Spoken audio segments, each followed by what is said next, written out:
All right, everybody, welcome back to Drew's House, another edition. Hope everybody is doing well here. Another week and another big Red Sox win here to Game 3. They take Game 4. Here we go. We did a nice little Red Sox preview show the other day. Had David Ortiz on, which was very fun. Hope you all enjoyed that. The only man I could think of to follow up David Ortiz, Big Poppy, to do a Red Sox preview is this guy, Bill Burt of the Eagle Tribune. How are you, Bill? Sorry about the big drop-off after Poppy, but I'm doing great. I'm tired, and we got to do it again now. So, in fact, I'll be on the road here in about an hour and a half, and ready to do it again. So you're covering the game. You were at Fenway for Game 3. How was it? Yeah. Electric? Yeah, the place is. It's funny, you know. We talk about how important fans are to baseball. And I say yes, absolutely. Especially postseason, you get a feel. You know, it's different. It's different. Same thing as like in hockey. The fan, everyone's into it a little more. But this is the Red Sox fans are a little different. It's even amped up even more. I think as you saw after the game, there was 10,000 people that wouldn't leave an hour and a half after the game. They had to bother A-Rod and Big Poppy or whatever. It's intense. It's intense. And normally I would say, hey, it's 2-1. It's only a game. You overcome it. The Astros have some pitching issues, big issues. But normally, again, I would say, it's a game.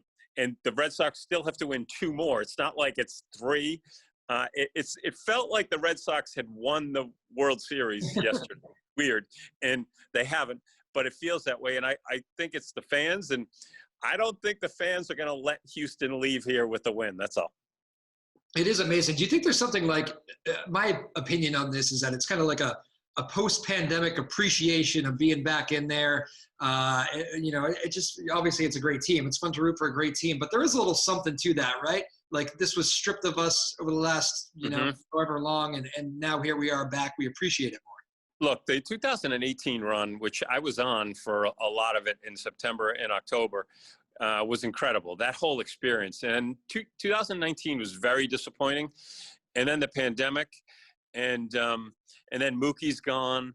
And so the negative, and I'm only going on Twitter, and I'm not really talking the sports radio. Don't listen to that as much probably. But I just got a feel that it was like, baseball's done. It's over. It'll never come back. And I think it's sort of what the pandemic did to us in every part of our lives. It exacerbated problems and made them worse than they really were. And it was, I can't tell you how many people on Twitter, people that I know very well, said, baseball is finished. It's boring. It's pathetic. It's, you don't get it. The commissioner is a moron. And lo and behold, I'll argue what's going on right now. It's more electric than it's sort of reaching levels of 2004, and Dave Roberts stealing second base, and that's what I feel like right now. And so the fans definitely have played a role in this, and it's like they've wrapped their hands around this. And again, poor Houston, because they're going through some woes, and their woes now have been, talk about exacerbated. It's as if they have no chance. And I know they do. They probably got to get 2 runs in the first inning tonight if they're going to have a chance, but that's the way it feels. I actually tweeted this the other day. And I know you and I are both baseball guys. This comes up a lot, but I'm 34 years old. People have pretty much been telling me for the last 15 years that baseball's dead, baseball's dying. And it seems like every time the postseason comes around and you just kind of find the same people that were telling me that still aren't into baseball. The people that love the game have never gone away. And the people that grow up loving the game tend to stay with it. I don't think baseball needs these huge, drastic changes. I'm fine with some change, but it's a great game. Yeah, so where I battled them even before the season started was there are so many not good but great players under 25 years old. That bodes well.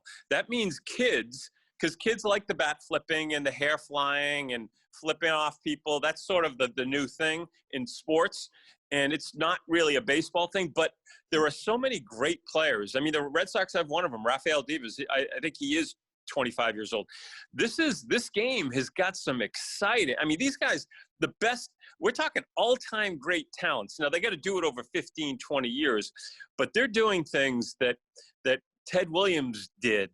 And we got, only thing is we don't have one guy doing it in a generation. We got 7 guys doing it at once right now. So that's why I think the game is in potentially great hands. Now they gotta figure some things out. And I think the season's too long. I don't want to sit here and make this is like, we're here to talk about the players, but I think let's figure out how to make better, like right now while it's still hot. And, we can make some changes. I think the DH should be in both leagues. I think pitchers hitting is a joke. I do like, the strategy is good. But my point is, I think this is awesome. And I'm not shocked at all because I saw this. And like I said, October baseball, 2018 was one of the great runs. And I've covered a lot, Patriots and Celtics and Bruins. That run was as much fun as any. One change I would like to see, this is practical, it could happen tomorrow in regards to these big playoff games. And I get it. You and I were both in the media. I understand that there's ratings at night. The 8:07 first pitch not only kills me, I mean, I can just imagine being a fourth grader whose parents are telling them to go to bed. Like, you want the kids to stay engaged. Like, can we get like one reasonable weekday start here for a baseball game for these championship series? The 8:07 end at midnight is absolutely killer. I know I sound like an old man, get off my lawn, but come on. The problem is too many guys are making $200 million, and the owners need the money badly. Remember, when there's an 8 o'clock game here, it's 5 o'clock in California. So poor Drew, you don't care about the West Coast. You don't care about the Central Zone. And so, we got to – there's – that's why I loved what Monday Night Football, when it starts the season, they'll do that double Monday night game. I think that's a great idea. Appease them and appease us. It is a problem. What's happening in baseball is the games are longer because analytics, and I'm not saying this is a bad thing because I think analytics is a dirty word in a lot of ways, but I think it's basically pitching changes and matchups. It just that's where the 2.5 hour game goes to 3 hours and 15 minutes, and it is pitching changes. That's why they had to stop. They got to get the clock because of that, and they don't want the catcher and the manager going out there 12 times a game. So that's what we got to figure out. But it's a little thing. It can be fixed. But I understand. I don't like sending because I'm even getting tired if I'm watching a game at home. You have a beer or 2 or 6, and all of a sudden, it's 11:30, and I'm like, whoa, I'm out. But I think that'll get better. Friday night, that was my only thing on my agenda was we went out to dinner, came home. That's all I had to do was watch the baseball game. I was all excited. I went to sleep at 3-1. I woke up, the Astros were celebrating. It was a devastating feeling. So I agree with you. And, but again, I think what we're going to see, and I don't know about tonight, but tonight look, both pitchers could be I think it's 4 innings apiece. Maybe Pivetta goes a little longer. But again, you can live with it now because the games are so exciting. And, 11:30, I'll take 11:30 with the start tonight's game and I hope it's over by 11:30. We had the injury the other night that extended things another 15 to 20 minutes. But look, the game is in great stead right now, and I think that's what we got to be focused on. Absolutely. All right, and let's focus back on this series a little bit. Give me an idea of can you feel like the Astros players are almost looking up into the stands? It's loud in there. It's when I say electric, no building gets louder for baseball than that place. And it almost has to. You start getting down to grand slams, and suddenly you're down 6-0 before you know it. If you're an Astros player, the building's shaking. That's got to be. You got to feel like there's no coming back in a game like Game 3. Yeah. So what's happening is that the superstars for the Astros, they're not getting off to fast starts, and when you're on the road, usually that's important. You want to take the crowd out a little bit. And, I like it. The Red Sox fans are not like Patriots fans. Patriots fans, I've been down on them for 10 years as being front runners. Nothing like, say, the Kansas City Chiefs. So Kansas City Chiefs fans, they cheer. It lifts the team up who's doing badly, and they play better. In New England, it's I'm not cheering until you give me a reason. 3rd down and 2, all right, I'll cheer. The Red Sox, it's not like that at all. So, look, it's imperative that the Astros superstars get off to good starts in the first inning tonight. They fall behind 2-3-0. Adios, amigo. It's going to be interesting. Greinke, normally pitching for the Astros, is a guy who I would fear because he's a veteran, unafraid of these situations. He's sort of a Fruit Loopy guy. He doesn't care, win or lose. And those guys can be scary sometimes.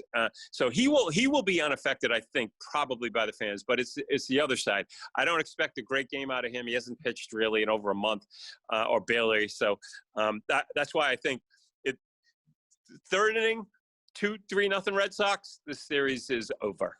Yeah, well said. You touch on an interesting topic with the Patriots thing because I remember I very, very definitely remember talking about this with Dan Shaughnessy. And I made the case, and I think he did agree with me, that yes, it's kind of turned into a football town the last 2 decades, obviously successful do that.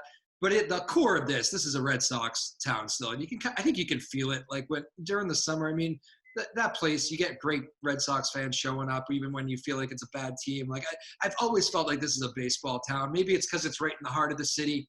I don't know. But I mean, you look at that crowd last night. That's like the epitome of a baseball crowd. Well, again, it's not fair because the Patriots' run was not normal.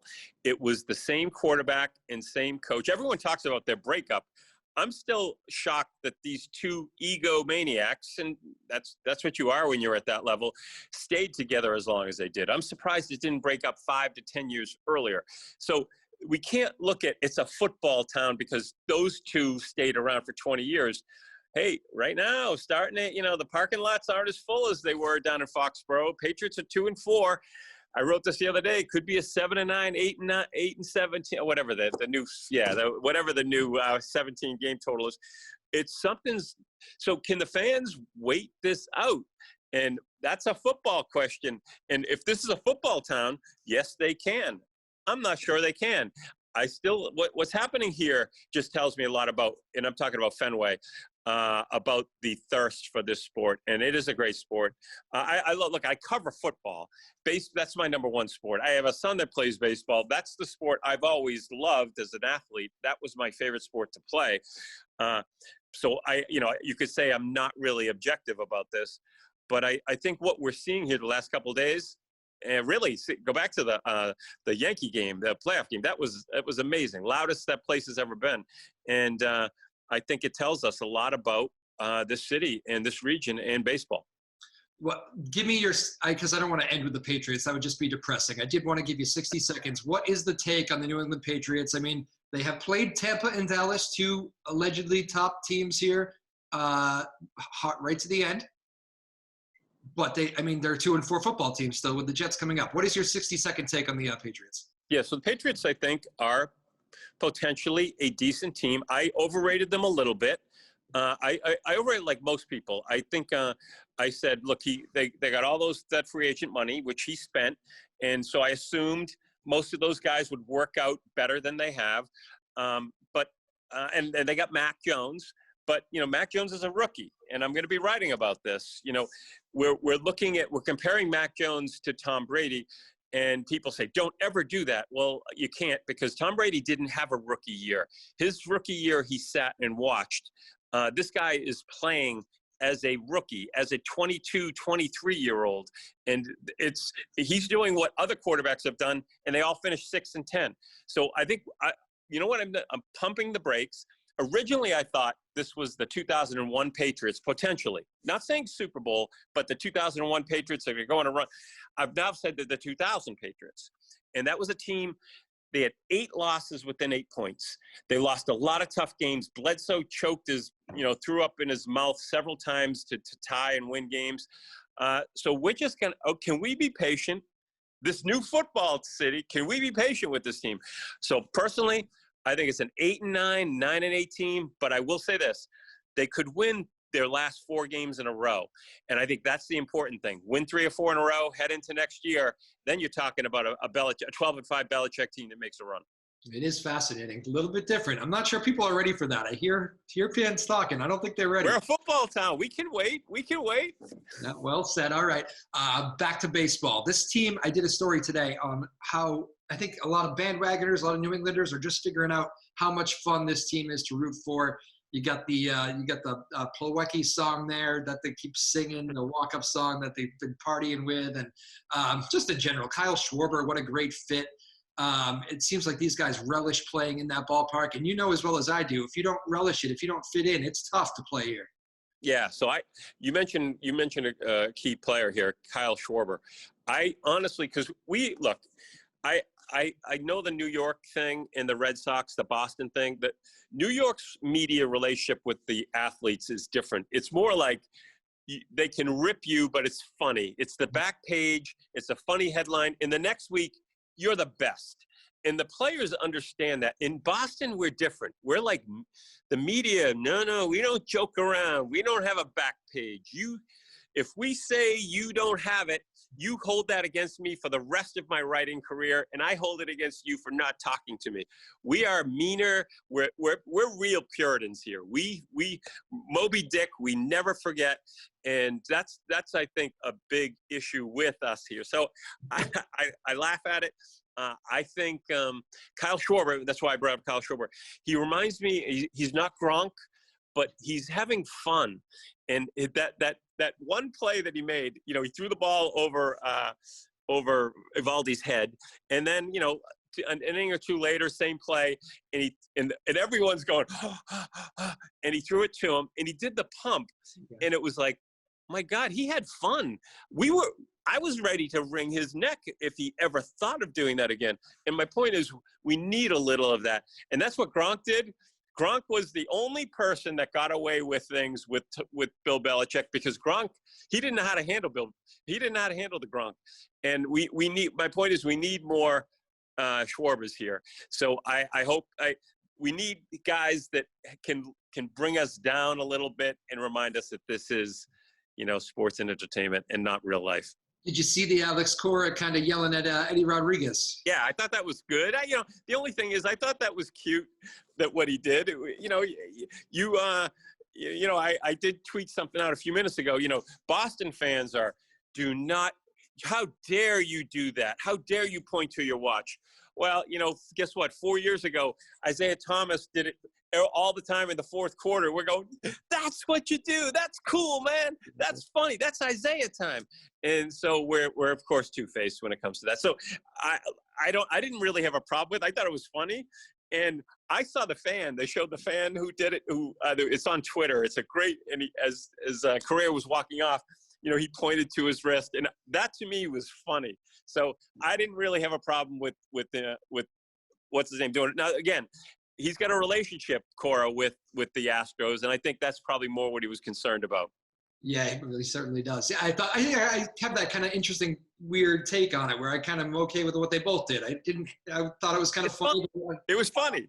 But I also I get the manager also being, whatever.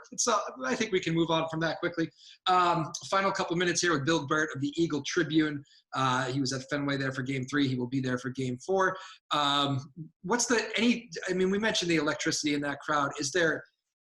Is it really something palpable? This building is just louder coming out of the pandemic. I mean, is that something that just you immediately noticed, even kind of just walking into the building on that first night? Yeah, it's louder, but it's playoffs too. This wasn't, I was there in September and I was there once in August, and it was almost full. It was exciting there. It's Fenway's Fenway. That's the great part about Fenway. For the most part, the fans will lift you up if you don't. You realize that this is not normal, but it's. I can't really explain what last night was about, and it's the Grand Slam. The place is just it's beyond special. And again, this goes back, it's reminding me of 2004 and 2018. The fans basically are demanding this. It's as if they're demanding it. And now the Red Sox, it helps. That's home field advantage. You want to know what it is? It's right here. You saw that last night. And I think we're going to see it going forward. I wouldn't mind a 7-game series. I just don't think Houston has the pitching or the wherewithal to get through what really is probably one of the most passionate groups of people I've ever seen. Crazy. Well, you've been among them. Have fun there tonight. What is that? How does it work? You go in there early? You like getting in there early with Johnny Miller and all those guys? Yeah, Johnny. I saw Johnny yesterday. Yeah. So yeah, go in, but you can go in 6 hours early. I go in about 4 hours early, and you get some of the players as they're walking in and out of the dugout. It's different. We can't go in the clubhouse because of COVID. But you know what? It's not like it used to be for the media, but it's the closest thing. The NFL is more standoffish. You get one, we select someone, they come out. It's not that bad with baseball. I was able to walk up to a couple players and talk to them, and in fact, shake their hands. I don't know if I broke a rule. I didn't have a mask on, but yeah, I got a feel for this is I don't know. This is I feel like and I don't always say this, but it's only game 4 of an ALCS, only and only. It's funny. I don't think people in Seattle are saying only, but I feel like we're in the middle of something special. That's all.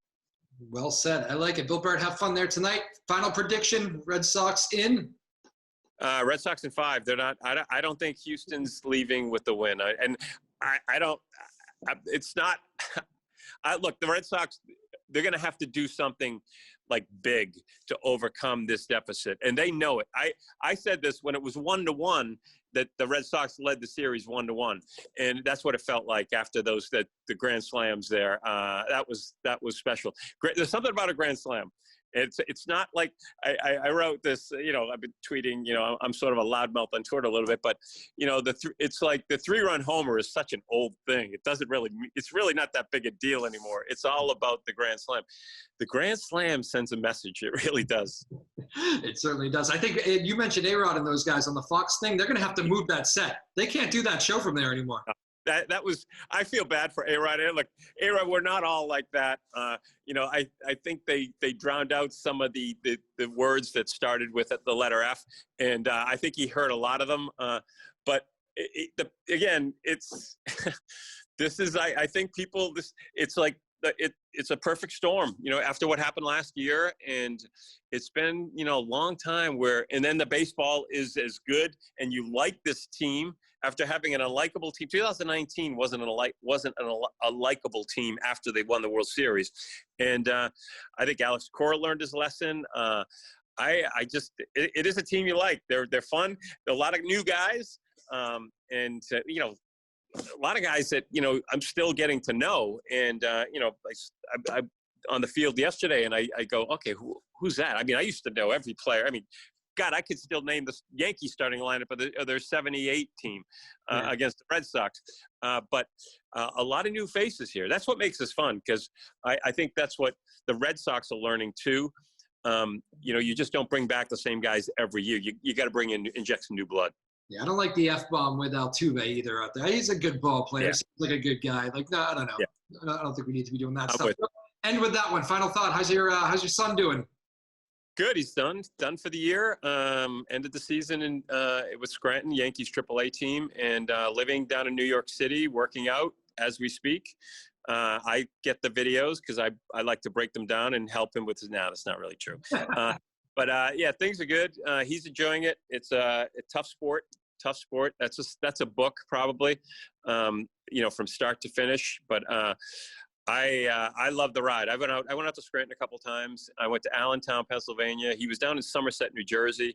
I went down there about 3 or 4 times too, for 3 or 4 days, and my wife. So we had a great time. Those are our vacations. All our vacations are baseball. No, not Cabo, not Sicily. We go to Scranton. Well, that can be a grind, but yeah, I know he loves it. You've mentioned to me before, so living the baseball dream. Yeah, it really is. It's a lot of fun. Absolutely. Well, very cool, man. Bill Burt, thanks for joining us. Have fun at Fenway, and enjoy the atmosphere that is the ALCS in Boston.